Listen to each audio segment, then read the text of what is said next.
Madurai K நகர் பகுதியில் இயங்கி வரக்கூடிய மழலையர் பள்ளியில் கோடைக்கால பயிற்சி வகுப்புகள் நடைபெற்று வருகிறது. இந்த மழலையர் பள்ளியை திவ்யா என்பவர் நடத்தி வருகிறார். கோடைக்கால பயிற்சி முகாமில் 4 ஆசிரியர்கள், தாளாளர் ஆகியோர் மதுரை நகரில் உள்ள பல்வேறு பள்ளியில் பயிலக்கூடிய மற்ற பள்ளி மழலையர்கள் இந்த கோடைக்கால சிறப்பு வகுப்பில் பயின்று வருகின்றனர்.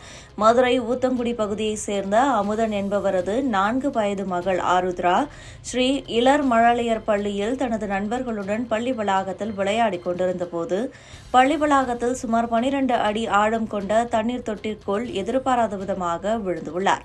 இதைக் கண்ட மற்ற குழந்தைகள் உடனடியாக மழலையர் பள்ளி ஆசிரியர்களுக்கு தகவல் தெரிவிக்க உடனடியாக அங்கு ஓடி வந்த ஆசிரியர்கள் தீயணைப்புத் துறையினருக்கு தகவல் தெரிவித்தனர். அரை மணி நேரம் போராடி தொட்டிக்குள் கிடந்த சிறுமியை மீட்டு பள்ளி அருகே 100 மீட்டர் தொலைவில் உள்ள தனியார் மருத்துவமனையில் சிகிச்சைக்காக சேர்த்துள்ளனர். தொடர்ந்து மீட்கப்பட்ட சிறுமிக்கு தீவிர சிகிச்சை அளிக்கப்பட்ட நிலையில் குழந்தை அதிக அளவு தண்ணீர் குடித்ததால் சிகிச்சை பலனின்றி உயிரிழந்தது. மேலும் இச்சம்பவம் தொடர்பாக அண்ணாநகர் காவல்துறையினர் வழக்கு பதிவு செய்து தாளாளர் திவ்யா மற்றும் மழலையர் பள்ளி ஆசிரியர்கள் 4 பேர் உட்பட 5 பேரை அண்ணாநகர் போலீசார் கைது செய்து விசாரணை மேற்கொண்டு வருகின்றனர்.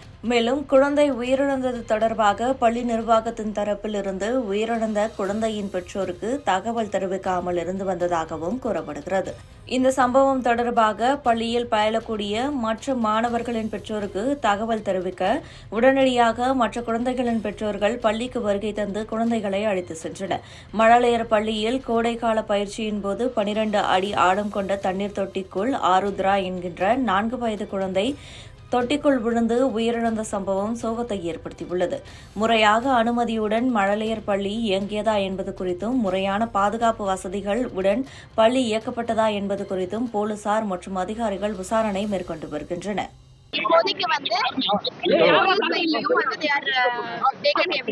இன்வெஸ்டிகேஷன் அப்புறம் ஏதாவது அவங்க சொல்லுவாங்க.